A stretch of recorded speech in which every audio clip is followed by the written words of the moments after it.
My dear Jane, you know everyone. Not quite, Hazel, but one sees everyone in the Savoy. Who is that woman at the second table to our right? The one who spoke so cordially. There is something very familiar about her.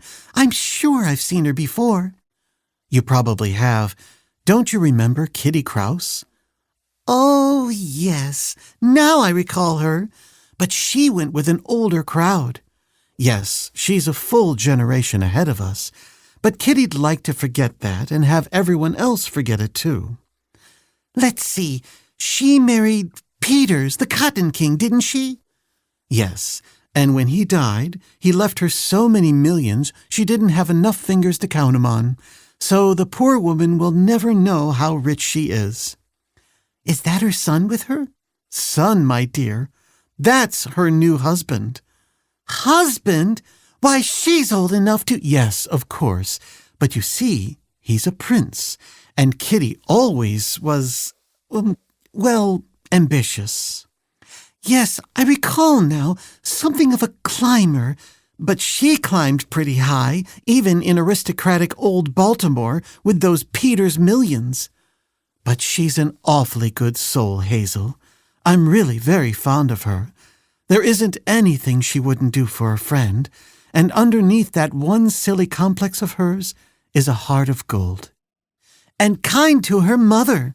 If anyone ever says I'm good-hearted, I'll— Shh, Hazel. She's coming over.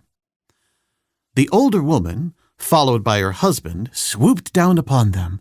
My darling Jane, she cried, I'm so glad to see you. And I'm glad to see you, Kitty. You remember Hazel Strong, don't you? Oh, not of these Strongs of Baltimore. Oh, my dear. I'm just— How perfectly wonderful! I must present my husband, Prince Sborov, Alexis, my very, very dearest friends, Lady Greystoke and Miss Strong. Lady Tennington now, Kitty, corrected Jane. Oh, my dear, how perfectly wonderful!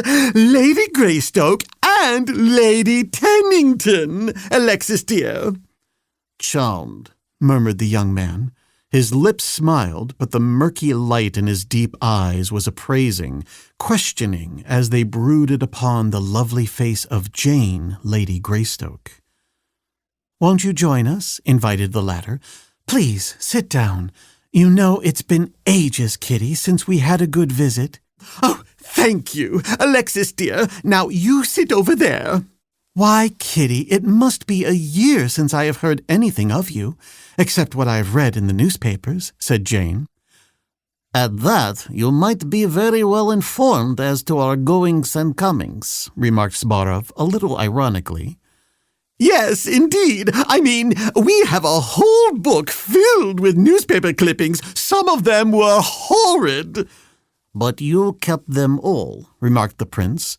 Oh, well, cried Princess Sborov. I suppose one must pay for fame and position, but these newspaper people can be so terribly horrid. But what have you been doing? Inquired Jane. I'm sure you haven't been in London for a year. No, we spent the whole year on the continent. We had a perfectly wonderful time, didn't we, Alexis dear? You see, it was last spring in Paris that we met, and dear Alexis just swept me off my feet. He wouldn't take no for an answer, would you, darling? How could I, my sweet? There, you see. Isn't he one? And then we were married, and we've been traveling ever since. And now, I suppose, you are going to settle down? Asked Jane. Oh, my dear, no! We are going to Africa! Africa? How interesting, commented Hazel. What memories it conjures. You have been to Africa, Lady Tennington? Inquired the prince. Right in the heart of it. Cannibals, lions, elephants, everything. Oh, how perfectly how thrilling! And I know that Jane knows all there is to know about Africa. Not quite all, Kitty.